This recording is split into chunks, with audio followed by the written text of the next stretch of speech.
Welcome, everybody, to another episode of Two Chaps, Many Cultures, this Friday episode 130.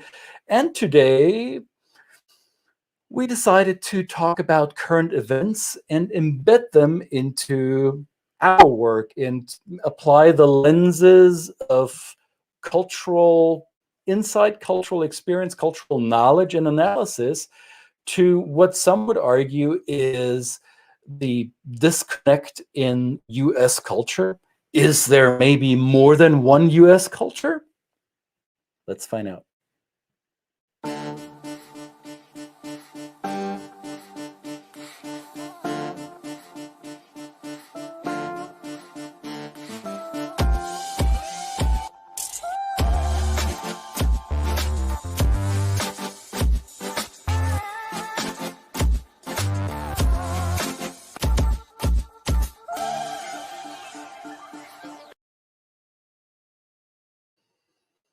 Happy Friday. And I need to get your mic up, Brett. There we go. So it is Friday, January 8th, and this is 2 days after the United States experienced an almost a coup d'etat, an overthrow of its political system. At least that's the lens through which I make meaning of the event. Others, as we may have noticed by watching the news or reading analysis of what's going on, may have come to a different conclusion. Brett, what other ways of looking at the events of this week might there be?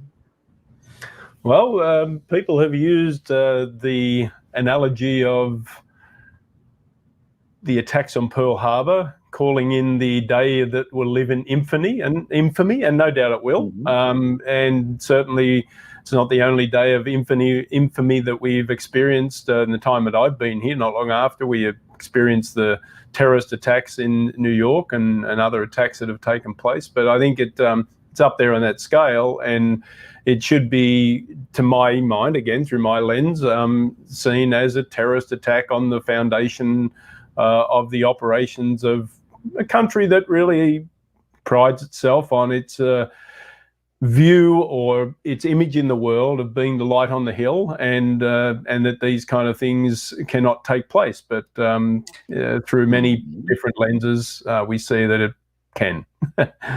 Well, that is one side of the analytical spectrum, right? And both you and I know that other parts of US society may take a different approach to meaning making of the event. So some would argue this was a protest of those who feel that they have been left out.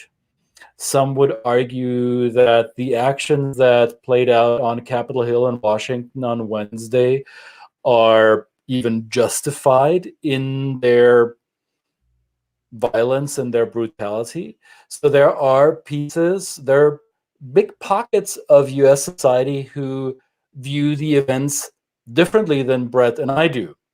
And that's why it would be smart, because we're not political pundits, even though we are, but that's not our profession. It may be smart to look at these events through the lens of culture and see that there is not such a thing as the American culture, the United States culture. What we've seen once again play out are different subcultures rising to the top and breaking through the veneer of uniformity, or the perceived veneer of uniformity, which I would argue has never been there. That's a false narrative of the United States as having a homogenous culture. The US has, ever since its inception or since its foundation, had different cultural streams, different cultural orientations. And this week, one of them broke itself to the top, to the front pages, or the front of our awareness. And sure, I will take the position this was a terrorist insurgency. This was treasonous behavior by those who stormed the Capitol and its halls. However, in order to understand the United States, I think we need to do the homework and find out how do these other cultural groups see themselves, and as an extension, the country to which they see themselves belonging. So, Brett, how does that happen? How does a country that sees itself the light on top of the hill, how does it become so fragmented and split it up into different subcultural groups that are so divergent? Yeah. Well, I love history and I love listening to things from history. And I've mentioned it before on this platform that I love listening to the old time radio broadcasts that used to take place. And some of them go back almost 80 and 90 years now. We're talking about the 1920s and 30s when these were recorded. And if you look through the lens of what those shows are representing, what these shows, they're representing kind of usually detective dramas or Wild West dramas. These are the drama side of things. And you see in there a very male-driven, orientated narrative, white male-driven, orientated narrative, and it represents a society that was able to spread across a land and not worry about what it left behind, not being connected to what it left behind early on anyway. Eventually it was put under the same auspices of a government, but it was the Wild West. It was called the Wild West as the country was opened up, because it was always an unknown to those that weren't aware of it. So when you talk about those Western dramas, they are reflective of those. So a male-driven, authoritarian mindset where anything goes. You can do anything, and you cannot be held accountable, and only to a certain degree. But the Wild West with the gunslingers and all this kind of thing, take law into your own hands, those kind of things. So for me, when I watched what was going on there, even though I understand what was going on, but I don't agree with what was happening. But it was surprising then to see it actually instigated and called for by the person that holds the highest office in the land.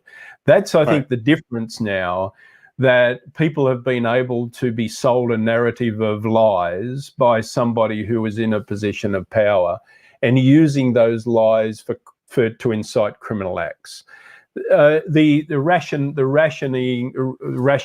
to rationalize something with whataboutism, when you talk about Black Lives Matter and that kind of thing, is basically another lie. It's another lie that people try to tell themselves to make them feel good about something that really was an attack on the foundations of this country.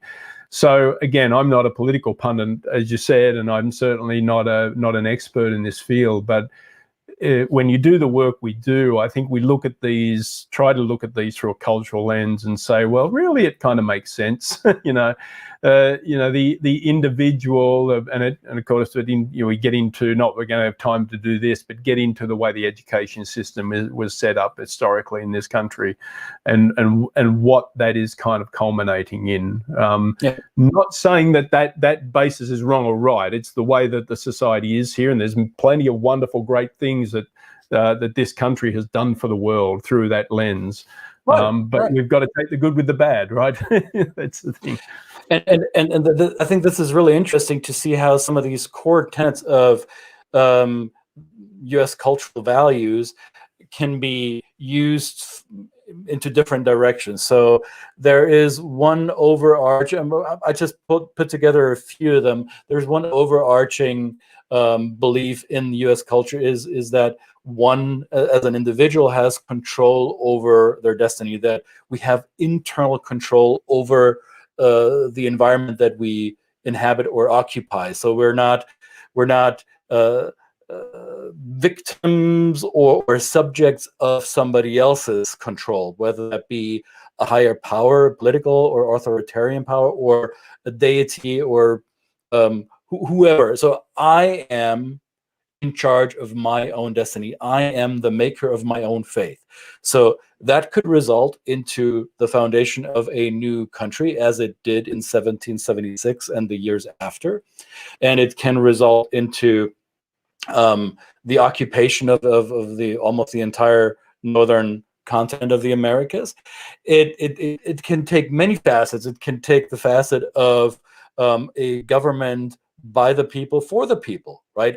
An act that was in defiance of many of the political systems of its time in the 18th century, mainly in Europe. And so this personal control over destiny can have a real positive power, and it leads to societal progress and to well, abundance for the people that live within that system. It can also take the other direction of, I don't like the status quo.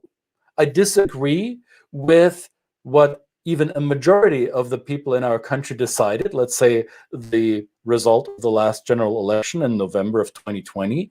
And I can disagree with this fundamentally, and I can subscribe to believe that something was taken away from me. Freedoms, as some would say, were taken away from me, and I can take control of my destiny and oppose the will of a majority in the country. And I can justify this with a US cultural value, the belief that I am in control of my destiny. People who storm parliament don't see themselves as un-American. They believe that they've done something very American, that is taking control of the situation, because they're also being self-sufficient in their action. They believe in the power of self-actualization. I'm sufficient, I can do this, and if there are others with me, because we all, the others that are with us, they also believe in the same status, that we're all equals, and we have it within our power to make the change that we think is necessary. So I'm not trying to defend anyone. I'm simply trying to figure out what could be the value system behind those who committed these treasonous acts this week. They still, I think they're still believing that they're being very American, that they're adhering to American values.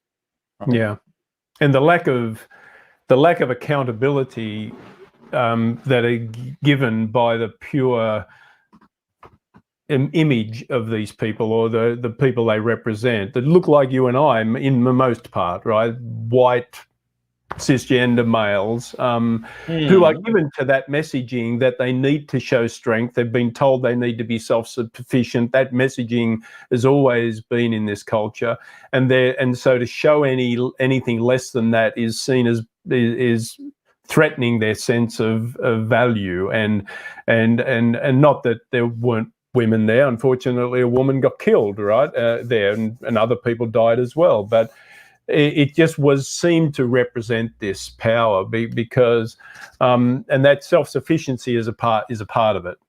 So that it's easy then, if you're self-sufficient and you can show that you're self-sufficient and you can take this action, it's easy to other the people that maybe don't have the same resources as you, and put them down and say the reason we're doing this is because we can, and it just causes more division. Again, it's not a Christian is right. We're not defending. This is not a defense of this, because it's indefensible in terms of its action. But it's but the cultural framework through which a certain regime, despotic or not, has been able to tap into that and leverage it and bring out its worst expression, just shows how strong a culture can be in terms of people believing anything, being able to be convinced of anything, even when for other people who maybe have more rational and a wider scope, like you're talking about in the yesterday in the episode of a wider set of blinkers, we might look at that and go, "That's how could possibly people believe that?" But this is the lens in which they're looking at the world.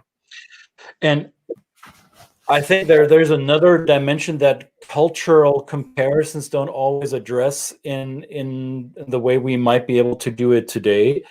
Is, and this is a personal observation, so take it with a grain of salt. This is only the guy in the blue shirt talking. I think the gender roles in a society, or the attributes assigned to the traditional gender roles, male and female, they have a strong impact on how situations of crises are resolved. And the US, in my observation, is heavily embedded in a strong form, some would say in a toxic form of masculinity. And this may be a result of success for this model. In other cultures, my native culture of Germany and many other European cultures that have experienced horrific events in history, that have experienced destruction, death, conflict, murderous activities amongst each other and within one culture, this belief in the strong male dominance has been shattered at some point in history. So this the power of the dominant male with his assertiveness and his going into battle mindset at some point in many other cultures has been shattered. So the belief that I can resolve the next crisis again with male forceful, violent dominance has been diminished. That had happened to the same extent in the US, in my observation. The US never lost a war, if you discount the one in Vietnam, because that didn't happen on US soil. And the dominant male culture in the US quickly moved those actors that lost the war in Vietnam into the loser corner, and they were marginalized in US society, as evidenced when the returning soldiers from Vietnam wars were villainized or were put into a pity corner, but they were not let into the public eye the same way. So the US culture never resolved this. It keeps holding on to this belief in a strong male dominant, if need be, violent leadership ideal. Some would argue, and you could say, and I've read scientific articles around this, some would say this is a fascist role of masculinity. It's definitely toxic, as we have seen this week. So other cultures have found new balances between those traditional gender poles. At least that's my personal observation. How do you feel about this, Brett? Yeah, no, well, I certainly agree with that. And you struggle as somebody, I struggle as somebody who is representative in terms of my external, the way I look, but it is hard to do it. It is hard to live into that. I mean, I can't connect with that kind of mindset, because I guess through my education, I've learned the follies that it has brought in the past. So again, is it an education thing? I mean, I'm not solving any question here, but is it an education thing? Is it a knowledge thing? I'm fascinated again with history, so I look at the despotic heroes of the past and see that anybody can see that it's never worked out. It's never really worked out. It's always come to an end. But somebody then comes along and says, well, that's because they didn't do it the right way. Now I'm finally the one that can pull it off. I'm the one that can take control. I'm the one that can do it. But it never works out. I mean, and it hasn't worked out this time either. I mean, right. I'm not ashamed to say that what we've got now was close to a despotic regime, and somebody thought that they could do it themselves the better way. They would be the answer to the way they could deploy power, destructive power, maleness, right? And he tapped into something, and so and it was tapped into because you're right, because he's tapping into a group that have never really known failure. They've been told all the time, as an American, you have the right to run the world, if a country, and if not the world, and you have your God-given right to do this, not just from an earthbound authority, but it is a God-given right. And this brings up something that is I know is a very touchy subject, and I'm very careful in how I phrase it. But if you look at the U.S. Constitution, which clearly create a delineation between what is government power and what is religious power, and there's a clear separation between church and government. And the irony with U.S. history is that this dividing line, which is often upheld when people talk about constitutional rights, hasn't always been followed to the letter of the law. So if we're looking at how the West was won, and I'm bringing up a few slides that Brett and I have used in some of our past webinars. If you look at, you may have seen on Wednesday when these terrorists stormed the Capitol, some of them were carrying a flag back from the day when there was only 13 states. So there was the 13 stripes and you had the 13 stars in a circle. So this goes back to the founding colonies, when those founding colonies turned into what became the United States, and there were only 13 states. And after that, the West was won and people moved west, and what we experienced later in the second half of the 19th century was a civil war that kind of laid the foundation for the divide of the country that we see today. So you might think the Civil War was over in 1865. From a historian point of view, I would say it's 2021, and we're still dealing with the outcome of the Civil War. So convince me otherwise, I'd be happy to have that conversation with you. Now, this westward movement that happened in the 19th century, government institutions and religious institutions were unable to keep up at the speed at which the West was expanded into. Right, so we had the rule of the gun, we had the quote-unquote Wild West, we had the rule of the assertive male figures who took charge because no other power structure was available, and church or faith systems moved along with that. There was no organized religion that could keep up their infrastructure with this fast-moving expansion into the West. So the layman or the lay priesthood and the lay free churches evolved rapidly, and they deviated from the original dogma of other faith institutions. Evidenced today, you go into any part of the United States and you see a multitude of different Christian denominations.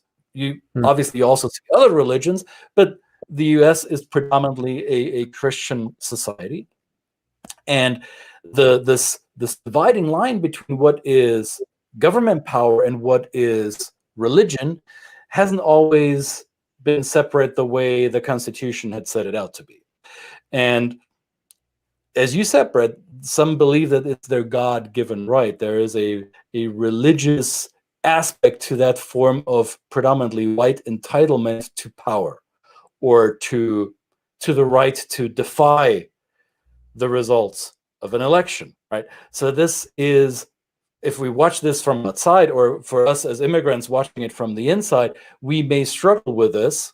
And yet, for those who are actors in this insurgency, for them, they feel perfectly right about this. They don't have an iota of doubt about their actions, because they believe, they have a feeling of certainty that what they're doing is right. Yeah. Yeah, it's ordained by, no, it is ordained by some higher power, right? Right. And people will say, they'll say, it's in the Constitution, this is a Christian country. Well, nowhere in the Constitution does it say it's a Christian country. But people who haven't read the Constitution say that because on the outside it gives them the sense that that is some kind of ordained identity, and it's not. They're clear. I mean, one thing the founders, I think they were really, really ahead of their time. I mean, not that it's perfect, but they were ahead of their time to understand that even though many of those gentlemen were Christians themselves, but they did put in place the system that there was supposed to be a separation of the church and the state. And I think we'd all agree that the bigger that separation is, the better. I don't know if we all agree. You and I agree, and I know plenty of people who disagree. And Right. this is what the multitude, the diversity of opinion in this country will show you, right? Yeah, absolutely. But it's just, I'm talking about just the fact that it's not, there's nowhere in there that says that this is a Christian country, therefore, but the separation, yeah, right, that part where, yes, that is my personal opinion, it should be very separate, because laws can't be made through dogma, because dogma is many thousands of years of old and has no place and relevance in today's society, that has to be managed in a purely technical way. And so you can't use dogma to do that. But the more people massage it to try and bring dogma into the lawmaking process, the messier it gets. And so it makes it hard. I mean, I couldn't be a lawmaker. I don't think I could. I would be ever built for politics, because to me, you know, there are certain things that I hold true as, you know, I'm not a moral person. I don't pretend to have any more moral high standing over anybody else, but I just, things that I feel that you have to give up in terms of being a politician. I enjoy the, you know, so it's just it'd be a difficult job. I don't for any part of my life think that underestimate the value that politicians bring in. I think they're given a bad rap. That people have to be politicians. We need to have people that represent us and serve us, right? And that's their job. But tough job, especially in these kind of cases, right? And you can see even on the there was even a breaking point for many of them who probably up till now have sympathized with this type of terrorist insurgency type of action, because it really wasn't real when you were talking about it. Now it's become real. Now people are, you know, all of a sudden finding their moral compass and saying, well, that's not really what I meant. Well, it's exactly what you meant. Well, I mean, the rats fleeing the sinking ship now. I think you've been sending your messages quite clearly for the last couple of years, and as you were talking about church and government and dogma and education, I think it was the education secretary who resigned yesterday, Ms. DeVos, who was advocating for more Christian or religious schools, so thereby undermining the constitutional principle of the separation, right? So there's so many cultural sub-trends, and I mean, even though it may have sounded to some of you as if I were defending people's actions, I'm an observer. Brett and I, we're observers of what's going on with groups of people and their behaviors, and I'm as many of us living through these times, we're trying to make sense of what we're experiencing, right? And yet I do want to use our platform for whatever it's worth. I would like to make it clear to anyone watching that I strongly object to what went on this week, and I made a few posts on social media which I think make it abundantly clear where I stand, but let me repeat it here. So the symbols that we've seen amongst these stormtroopers that went into the halls of our democracy and our republic, from the guy in the Chewbacca bikini to the other guy with an Auschwitz shirt, all the symbols that were on display are symbols of treason, are symbols of betrayal to the values that this country was built on. And these symbols include those of a certain political leadership figure. These symbols include campaign insignia of one political faction in this country. So if you feel that these symbols represent your values, to me, you're a traitor. You may have been able to hide for 4 years behind the illusion that, well, some people, good people on each side, right? Remember Charlottesville? It's only been 3 years. We've come full circle. So there is no more hiding behind any excuse. If the symbols of sedition, if the symbols of insurgency are representative of the values that you follow, then, dear watcher, dear friend, or maybe rather not friend, dear fellow person, dear fellow human being, you are a traitor to this country. Can't get anything clearer than that. I totally agree. It's unacceptable. And again, as I started out by saying, rationalizing it by somehow equating these type of actions with the actions of, frustrated demonstrators, which again, I don't agree with burning buildings and attacking things like that, but there are frustrations. We had a guest on the other day, Crystal, who served this country with honor for 8 years. As I just can't find it in me what it takes for a person that a proud black woman still going out and serving her country, still believing in a country that ostensibly still hasn't had the ability to believe in somebody like her and her community. And that is the highest. That is a higher honor than anybody can do, when you still are able to put your life on the line, knowing that what you're defending is a fractured society that really is not cheering you on in the same way that they cheer their white colleagues on. So when it comes to people rationalizing and say this is just the same as the Black Lives Matter movement, no, it's not. That is centuries of oppression. That is an economic disparity that has taken place in this country over many years. So when you, again, like Christian says, display and trying to rationalize that way, you are a white supremacist. Clear as that. And so I will call you that. I will do that. And other people will call you that.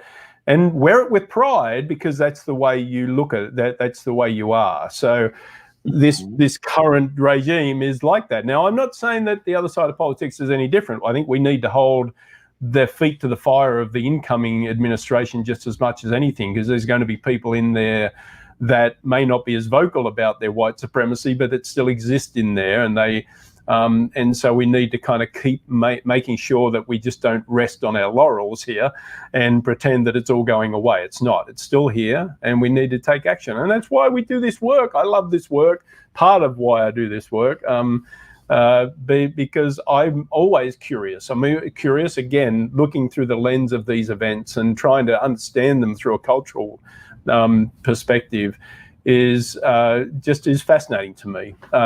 In all things that have happened in history, whether it's been world wars or things like that, it's been an interesting exercise in observation. I noticed a change in me in the last 4 years in our work, and I will admit to that, and I'm guilty. So anyone out there trying to accuse me of being a bystander, you're right. I was guilty of that. Because 4 years ago, I believed this is a fluke, and we will come to our senses, and we have not. So minimizing it or belittling or laughing about it didn't work at all. What also doesn't work, and I tried this as well, is engage with those who have different beliefs and different values and still try to justify the actions of this week or make other forms of excuses. It is a futile attempt to try to reason with insanity. I don't know who needs to be attributed with this quote, but it's don't wrestle with pigs. We will enjoy it, and you'll get dirty. Right. So it's a futile attempt. So I'm going back to our mutual. We're both fans of a guy called Seth Godin, and there is this idea of building and expanding a tribe. So people like us do things like this. What we're doing here is what we do. So if you're people like us, and if you do things like this, you're part of your tribe. We're part of yours. You can be part of our tribe. I think the goal, at least that's how I see it, the way to improve from where we are now is to grow our tribe. Yeah. And let's not call it a tribe. Let's call it a circle of people. Let's call it the circle that wants to move forward and wants to adhere to the rule of the law and to uphold the values that brought us to this culture and that we fell in love with when we entered this culture. So if you're like us, if you're people like us, then you do things like this, and let's be part of each other's circles. Yeah. All its colors, iteration, faiths, perspectives, all welcome, respectfully and honestly. Can't put it any better than that. Thank you very much. Thank you, my friend. And with this, let's conclude this week. And I'm gonna make a little stump speech here, just a 15-second one. The state that nobody thought would do it is now sending a black senator and a Jewish senator to Washington. Go Georgia. Half Australian Jewish senator, by the way. There we go. All of them. And no rooting for that, right? No. It's just a little thing, but you know, it's yeah. Our own insurgency has begun. It's the first part of our Australian. Actually, we've had like Australian mayors in this country and that kind of stuff. Yeah. Anyway, but in all seriousness, yes, that's right. Again, I mean, I guess talking politically, there is that sense that, okay, everything is now one side, except for the, I guess someone might argue the Supreme Court is still conservative leading. But, there is that kind of danger, again, like I said before, resting on our laurels and anything can go right now. So on the other side, so it swings back the other side and there's no balance. Balance is important. And that's what has kind of, I think, got through this country through to this point anyway, and we'll continue to let it grow. But that's an interesting thing. But anyway, just personal thing. Let's all of us, let's not be complacent. Democracy only works if we all are invested in it, if we all have skin in the game. Democracy is not a spectator sport. Democracy is active participation.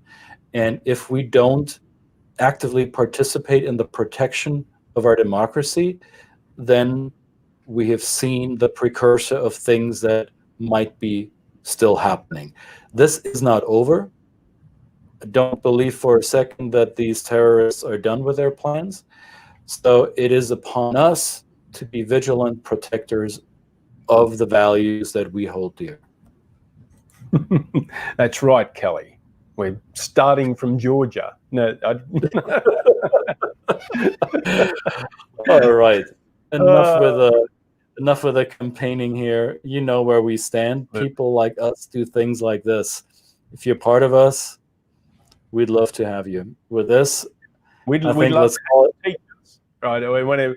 When we say we're not excluding anybody, we're still willing to have these conversations. We are learners. We are curious learners and sponges of information. So, and that will never stop until I die. So that circle means that that group that we're asking for includes like Karen, who's been here, and Kelly, who have taught us so much, and we would never be able to give back and repay the lessons that we learn off these people that we stand beside and do this work with. So again, let that be the end of that, and come and join us. And this is fun. Let's keep this experiment of this country going in the right direction. Because and we'll start a new experiment next week on Monday. So all of you have a wonderful weekend.